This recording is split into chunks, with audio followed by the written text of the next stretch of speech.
حضرت موسیٰ علیہ السلام کا زمانہ مبارکہ ہے، ایک شخص نے اپنے کزن کو، اپنے چچا کے بیٹے کو، چچا زاد کو قتل کر دیا اور خود ہی اس کا مدعی بن کے حضرت موسیٰ کے پاس آیا کہ بتائیے جناب میرے اس بھائی کو کس نے قتل کیا ہے؟ حضرت موسیٰ نے ایک سادی سی بات کی، کیا فرمایا؟ وَإِذْ قَالَ مُوسَىٰ لِقَوْمِهِ إِنَّ اللَّهَ يَأْمُرُكُمْ أَن تَذْبَحُوا بَقَرَةً۔ حضرت موسیٰ علیہ السلام نے اپنی قوم سے کہا کہ اللہ تمہیں حکم دیتا ہے کہ ایک گائے ذبح کرو، گائے کا کچھ حصہ مقتول کو مارو، وہ خود اٹھ کے بتا دے گا مجھے کس نے قتل کیا ہے۔ یہ پہلا سپارہ ہے قرآن مجید کا، آپ اس کو دیکھ لیں، یہ آیت نمبر 67 سے شروع ہو رہا ہے۔ تو اب وہ چونکہ ذبح کرنا نہیں چاہ رہا تھا، اس کو پتا تھا کہ مجرم تو میں خود ہوں، وہ ذبح چونکہ کرنا نہیں چاہ رہا تھا، اس سے کہا کہ مارو ایک حصہ گائے کا، اس کو تو یہ اٹھ کے بتا دے گا۔ تو اس نے جواب کیا دیا؟ قالوا اتتخذون ہزوا، یعنی لگا آپ میرے ساتھ مذاق کرتے ہیں، کبھی ایسا بھی ہوا ہے؟ قال اعوذ باللہ ان اکون من الجاہلین، حضرت موسیٰ علیہ السلام فرمانے لگے میں اللہ کی پناہ مانگتا ہوں میں جاہلوں میں سے ہو جاؤں۔ ہر وقت مذاق کرتے رہنا یہ تو جاہلوں کا طریقہ ہے۔ کن کا ہے؟ حضرت موسیٰ نے کہا ہے، قرآن پاک ہے، ہر وقت مذاق کرتے رہنا۔ خوش طبعی اور چیز ہے، مسکراتے رہنا، لیکن کسی کا مذاق ہر وقت اڑاتے رہنا کن کا طریقہ ہے؟ جاہلوں کا۔ جب کہا نہیں ذبح کرنی ہے تو اب ذرا دیکھیے، کرنا نہیں نہ چاہ رہے، قالوا ادع لنا ربک یبین لنا ما ہی، کہنے لگے اے موسیٰ پھر آپ نہ رب سے دعا کرے کہ وہ ذرا کھول کے بتائے وہ گائے کس طرح کی ہو، ارادہ نہیں نہ ذبح کرنے، آپ دعا کریں۔ قال انہ یقول انہا بقرۃ لا فارض ولا بکر، فرمایا کہ رب کہتا ہے وہ گائے نہ بوڑھی ہو نہ زیادہ بچیا ہو، عوان بین ذالک، ان کے درمیان ہو، یعنی جوان گائے ہو۔ فافعلوا ما تؤمرون، کرو جس کا تمہیں حکم دیا جا رہا ہے۔ قالوا ادع لنا ربک یبین لنا ما لونھا، لو اگلی بات سن لو، کہنے لگے آپ دعا کریں رب سے کہ وہ کھول کے بتائے اس کا رنگ کس طرح کا ہو، رنگ بتائیں کس طرح کا ہو۔ قال انہ یقول انہا بقرۃ صفراء، فرمایا رب فرماتا ہے کہ صفراء رنگ کی ہو، یعنی گہرے زرد رنگ کی ہو۔ رب فرماتا ہے اس طرح کی گائے ذبح کرو۔ فاقع لونھا تسر الناظرین، اور جب کوئی اسے دیکھے تو اسے اچھا بھی لگے، آنکھوں کو اچھی لگے وہ گائے، اس طرح کی گائیں ذبح کرو۔ لو اتنی باتیں بتا دی۔ قالوا ادع لنا ربک یبین لنا ما ہی، کہنے لگے نہیں آپ پھر دعا کریں اللہ ذرا کھول کے بتائے گائیں کس طرح کی ہو۔ ان البقرہ تشابہ علینا، ہمیں ذرا گائیں پر شبہ پڑ گیا ہے کس طرح کی ذبح کرنی چاہیے۔ وَإِنَّا انشاءاللہ لمہتدون، اگر اللہ نے چاہا تو ضرور ہم ہدایت پا جائیں گے۔ پھر اللہ تعالیٰ نے فرمایا کہ قال انہ یقول انہا بقرۃ لا ذلول تثیر الارض، گائیں اس طرح کی ہو کہ وہ کبھی کھیتی میں نہ چلائی گئی ہو، یعنی اس کو کبھی کام نہ اس سے لیا گیا ہو۔ بیل کو لوگ لگاتے تھے نا، جو کام آج ٹریکٹر سے لیا جاتا ہے وہ گائے بیل سے لیا جاتا تھا، تو وہ کھیتی باڑی کے کام نہ اس کو لگایا گیا ہو۔ ولا تسقی الحرث، اور نہ اس سے پانی نکالا گیا ہو، نہ کھیت چلانے ہل چلانے میں لگائی گئی ہو، اور وہ جو کنواں ہوتا تھا جس کے گرد گائیں گھومتی تھی، تو کہا وہ بھی کام اس نے نہ کیا ہو گائے نے۔ مسلمۃ لا شیۃ فیہا، وہ ہر عیب سے پاک ہونی چاہیے۔ قالوا الآن جئت بالحق، اب کہنے لگے اب آپ صحیح بات لے کے آئے، اب سوال ختم ہو گئے نا، کہنے لگے اب آپ بات فذبحوہا، انہوں نے ذبح کر دی۔ وما کادوا یفعلون، پر ایسا کرتے نظر آتے، لگتا نہیں تھا کریں گے ذبح پر ذبح۔ اچھا یہ گائیں پھر ملی کیسے؟ امام خازن کہتے ہیں کہ ایک نیک آدمی تھا، تو اس کا آخری وقت آ گیا تو اس کے پاس جو کل جمع پونجی تھی وہ ایک بچیا تھی، گائیں کی بچی، بچیا بیڑی، اس کے پاس وہ ایک بچیا تھی صرف۔ تو اس نے اس طرح کیا کہ اس کی گردن پر ایک مہر لگائی، اللہ کے نام پر بطور امانت اس نے اس کو جنگل میں چھوڑا، کہا یا اللہ میرا بیٹا ایک ہی ہے وہ بھی چھوٹا ہے، اس کی حفاظت کرنا اور میرے بیٹے کو پہنچا دینا۔ بچہ بالغ ہو گیا، اس کی ماں نے کہا بیٹا جو امانتیں رب کے پاس رکھوائی جائیں نا ان میں خیانتیں نہیں ہوا کرتی، جا جا کے جنگل میں آواز دے تیری گائے واپس آ جائے گی۔ اس نے جا کے جنگل میں آواز دی کہ وہ جو میرے باپ نے امانت رکھوائی تھی وہ کدھر ہے؟ وہ نشان لگی ہوئی گائیں دوڑتی ہوئی اس کے پاس آئی۔ واللہ خیر الرازقین، جب رب بندوبست کرے، جب اللہ بندوبست کرے تو پھر معاملہ اور ہوتا ہے۔ وہ گائے آ گئی۔ اب اس نے کیا کیا اس نوجوان نے کہ وہ گائے گھر لایا، ماں سے آ کے کہا کہ اماں یہ تو اللہ نے فضل کر دیا۔ ماں کہنے لگی پتر حالات ہمارے خراب ہیں، منڈی میں لے جا اسے بیچ دے، لیکن سودا میری مرضی کے بغیر طے نہ کرنا۔ کس کی مرضی کے بغیر؟ کس کی؟ اماں کی مرضی۔ اور سنو یار، تھے کچھ لوگ جن کو لوگوں نے تانے بھی دیے کہ تم ماں کے پیچھے لگ گیا ہے، لوگوں نے بڑا کچھ کہا، پر جو ماں کی مرضی پہ لگے ناکام نہیں ہوتے زندگی میں۔ یہ دیکھو ماں کی مرضی پہ لگا۔ اس کی قیمت کتنی تھی گائے کی؟ بڑی مہنگی تھی پر 3 دینار کی تھی۔ منڈی میں لے گیا، 3 دینار اس کی قیمت لگ گئی۔ تو ماں نے کہا تھا میری مرضی کے بغیر سودا نہ کرنا۔ اب بچے تو نہیں نہ مانتے، اماں کو کیا پتا باہر بزنس کیا ہے، لین دین کیا ہے، پر ماں نے کہا تھا میری مرضی۔ بندہ دے رہا ہے اسے 3 دینار، اس نے کہا جی میں نے طے تب کرنا ہے، ڈن تب کرنا ہے، پہلے اماں سے پوچھنا ہے۔ گھر جا کے اماں سے پوچھا، اماں کہنے لگی دے دے۔ واپس آیا تو اس نے کہا کہ میں 6 دینار دیتا ہوں پر میری شرط ہے، ماں سے نہیں پوچھنا۔ اس نے کہا تو 12 بھی دے، ڈن تب بھی ہونا ہے جب اماں نے کہنا ہے۔ وہ جب اس طرح کی اس نے گفتگو کی، واپس اپنی والدہ کے پاس گئے، کہنے لگے اماں سمجھ نہیں آتی، 3 دینار کی گائیں بندہ 12 میں خریدنے کو تیار ہے، شرط لگاتا ہے کہ اماں سے نہیں پوچھنا۔ تو والدہ کہنے لگی پتر پہلے اس سے جا کے پوچھ کیا وہ ہے کون؟ یہ کوئی روحانی معاملہ ہے، کوئی غیبی مدد ہے، پوچھ۔ اس سے جا کے پوچھا تو وہ کہنے لگا میں تو فرشتہ ہوں اللہ کا، تو نے گائیں بیچنی نہیں، اس لیے کہ تیرا باپ بھی نیک ہے، تیری ماں بھی نیک ہے، رب تیرے رزق میں برکت پیدا فرمانا چاہتا ہے۔ ماں باپ نیک ہونا رزق میں برکت ہو جاتی ہے۔ ماں باپ نیک ہوں، ان کی صالحیت کا اثر پہنچتا ہے بچوں تک۔ رزق حلال کما کے لانے والے ہوں تو گھر میں برکت ہوتی ہے۔ جا کے کہا کہ تیرے ماں باپ نیک تھے، اسے نہ بیچنا گائے کو، تو کیا کریں؟ کہنے لگے بنی اسرائیل والے سوال کر کر کے خود مشکل میں آ گئے۔ اب وہ ایسی گائے جو جوان بھی ہو، یہاں تو ہر غریب آدمی اپنی گائیں یہاں لگا دیتا ہے، کھیتی باڑی میں یہاں لگا دیتا ہے، کنویں میں پانی نکالنے میں، تو یہاں تو ہر ایک کی گائیں، تو ایسی گائیں جس کا رنگ بھی اتنا پیارا ہو، زیادہ بوڑھی زیادہ بچی بھی نہ ہو، اور ابھی تک کھیت میں بھی نہ لگی ہو، وہ سوائے تیرے کہیں نہیں ہے۔ اس نے کہا چل پھر مہربانی کر بتا میں کتنے کو دوں گائیں، اگر وہ آ جائیں تو کتنے کو بیچنی ہے؟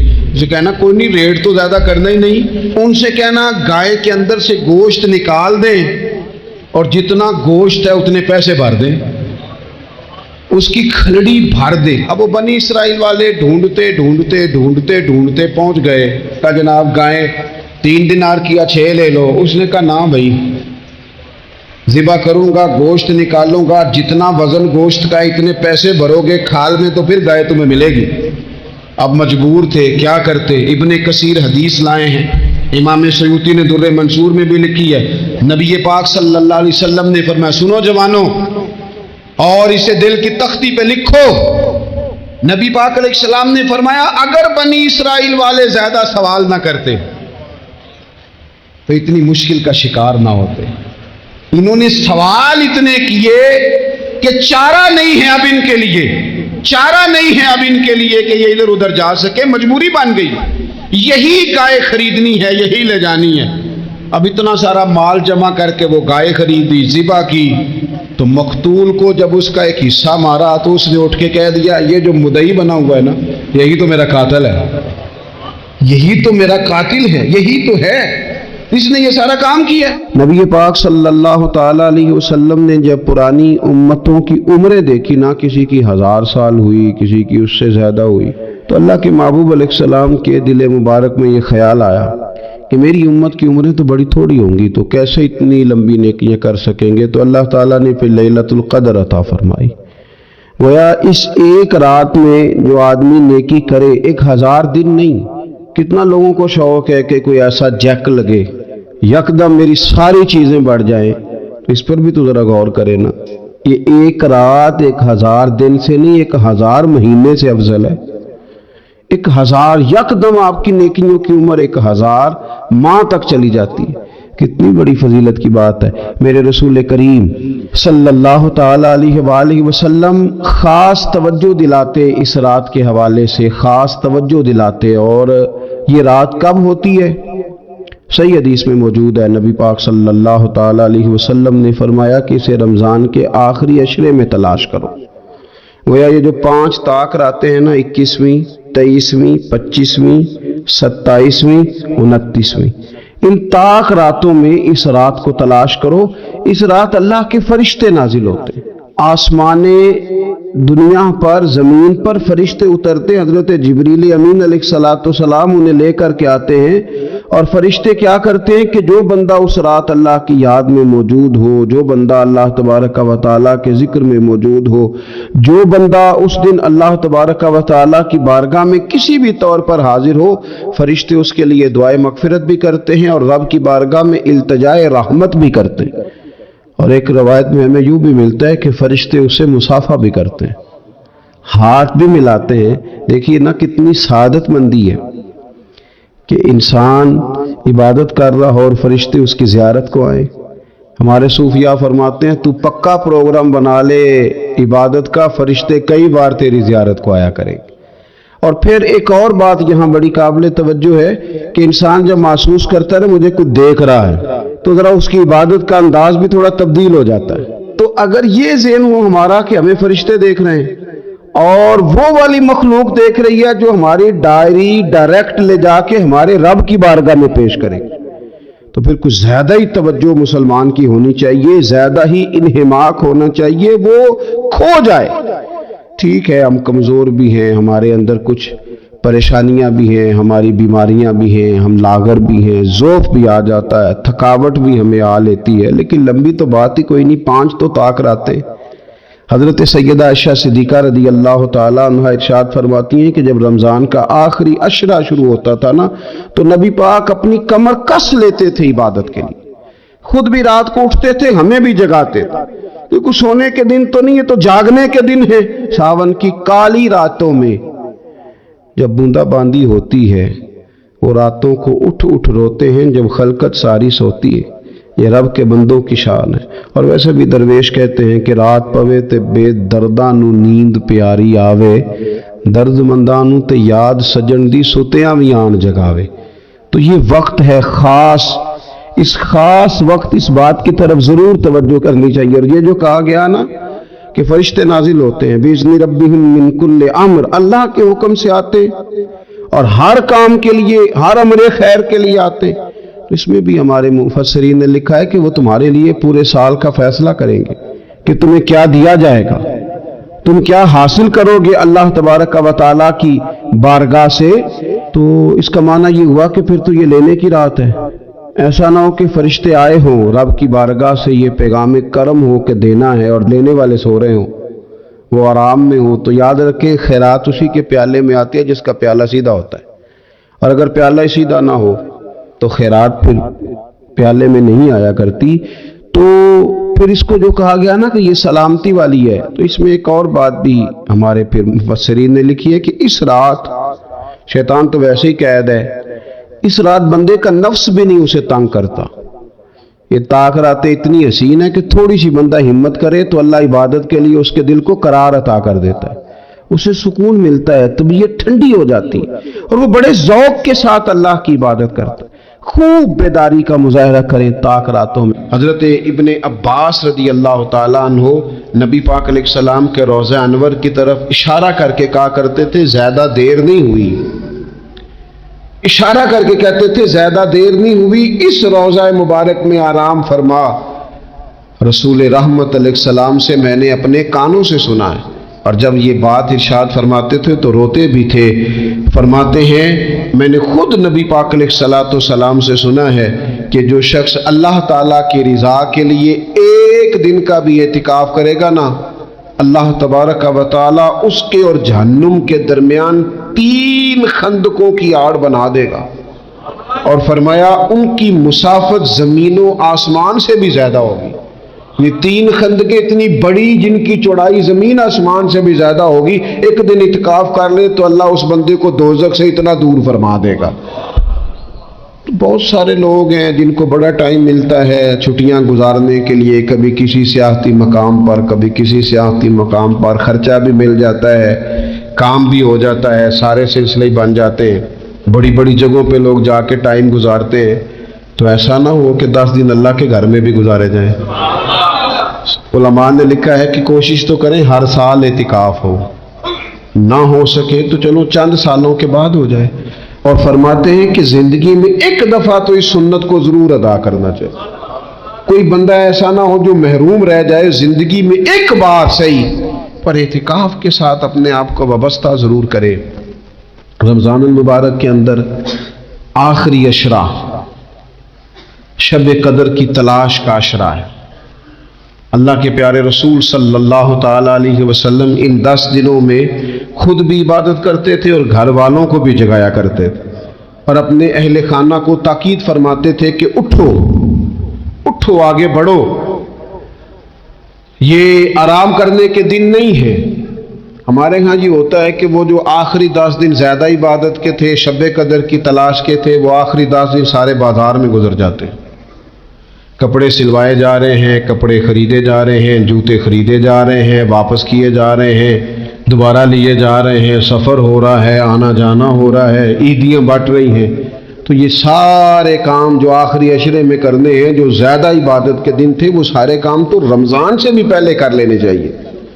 کپڑے رمضان سے پہلے خریدے جائیں، پہلے سلوا لیے جائیں، جوتے پہلے لے لیے جائیں، ضرورت کے کام پہلے کر لیے جائیں۔ جہاں آپ کو جو بانٹنا ہے وہ رمضان سے پہلے کریں۔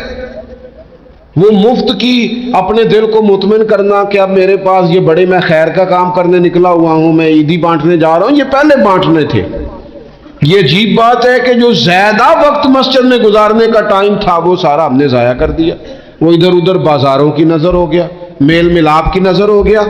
تو اگر چیزوں کو مرتب کیا جائے، میں تو دوستوں سے کہا کرتا ہوں، زکوٰۃ کا حساب، صدقات کا حساب، صدقات فطر کا حساب، جتنے بھی روٹین کے کام ہیں اس کو کوشش کریں رمضان شریف سے پہلے آپ ترتیب دیں، آپ ان چیزوں کو پہلے سے مرتب کریں تاکہ وہ بہترین ہو جائیں۔ ہم تو اس دین کے ماننے والے ہیں جہاں نیت کرو تو اجر شروع ہو جاتا ہے۔ آپ رمضان کی نیت سے جو آج خرچ کریں گے اس کو اللہ تعالیٰ رمضان کے ثواب کے برابر ہی اجر عطا فرمائے گا۔ لیکن وہ ہم نہ، کچھ لوگ بڑا ایک صاحب مجھ سے کہنے لگے جی میں نے سنا ہے صدقہ فطر آخری عشرے میں ہی دینا چاہیے۔ میں نے کہا آپ کا پروگرام تب دینے کا، اسی لیے آپ نے یہ گاڑا کر کے سن لیا، ذرا اس کو آپ نے زیادہ غور سے سن لیا ہے۔ آپ جب ضرورت محسوس کریں، جب آپ سمجھیں کہ کسی کو ضرورت ہے، ضرورت کے وقت کوئی چیز کام نہ آئی تو پھر کب جا کے کام آئی۔ تو میری آپ سے یہ اپیل رہے گی کہ پہلے سے چیزوں کو مرتب کریں، معاملات کو پہلے سے طے کریں۔ وہ لوگ بڑے اچھے ہوتے ہیں جو وقت پر منصوبہ بندی کرتے ہیں، جو چیزوں کو ٹائم پہ مرتب کرتے ہیں۔ وہ ٹائم جو ہمارا بالکل اللہ کی بارگاہ میں حاضری کا ہے، عبادات کا ہے، اگر وہ سارا گاڑیوں کی نظر ہو جائے گا، اسفار کی نظر ہو جائے گا تو ہم نے حاصل کیا کیا۔ ایک بات آخر میں بڑے درد کے ساتھ آپ کی خدمت میں عرض کرنی ہے، ہر سال کہتا ہوں، اس سال بھی کہوں گا، ذاتی اخراجات کو کچھ کم کیا جائے۔ ذاتی اخراجات نہ کچھ لوگوں کے بہت زیادہ ہیں، ان کے اپنے لباس کے، کپڑوں کے، اور وہ اخراج میں نے پچھلے جمعے بھی کہا تھا، اسلام ذبائش کی اجازت دیتا ہے، نمائش کی اجازت نہیں دیتا۔ نمائش والے کام اگر تھوڑے چھوڑ دیے جائیں کچھ بھی نہیں ہوتا۔ میں تو شاید اگر میں سینکڑوں کہہ دوں تو غلط نہیں ہوگا، لیکن 20 تو لوگ ایسے ضرور ہوں گے کہ جو عید ساری سو کے گزارتے، سارا دن سوئے رہتے، پتہ نہیں وہ اتنے مہنگے مہنگے کپڑے کس لیے خریدتے، عید کی نماز پڑھی سو گئے، اور بھئی آپ کا فون بند تھا، جو میں سو رہا تھا جی، تو بھئی وہ جو آپ نے 1.5 مہینہ درزی کے پاس آنا جانا لگایا، وہ کس مقصد کا؟ رات کوئی پہننا تو کوئی پرانا جوڑا پہن لیتے۔ ایسی مصیبت کیا بنی ہوئی تھی؟ اتنے مہنگے کپڑے خریدے، اتنا مہنگا جوتا لیا، اور دن سارا سو کے گزار دیا۔ ذاتی اخراجات کم کریں۔ پتہ کیا ہے، فرق بہت بڑھتا جا رہا ہے، بہت بڑھتا جا رہا ہے۔ یعنی ایک جگہ پہ چیزیں پڑی ہیں، خراب ہو گئی ہیں، کھانے کا ٹائم نہیں، پہننے کا ٹائم نہیں، اور ایک جگہ وہ ہے کہ جہاں لوگ دوائی کو ترس رہے ہیں۔ گندم امیر شہر کی ہوتی رہی خراب، اور بچی کسی غریب کی فاقوں سے مر گئی، اور کسی نے کہا تھا کہ غریب شہر تو فاقوں سے مر گیا لیکن امیر شہر نے ہیرے سے خودکشی کر لی، اللہ معاف فرمائے۔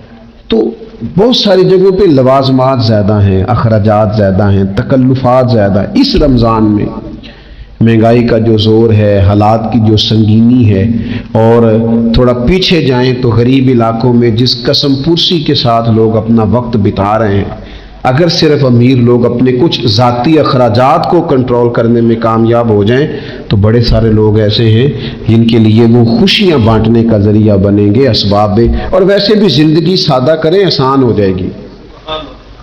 زمین پر چلیں، آپ محسوس کریں گے کہ زندگی بہتر ہو گئی ہے، آسانی والی ہو گئی ہے۔ اللہ کی بارگاہ میں دعا کرتا ہوں اللہ تعالیٰ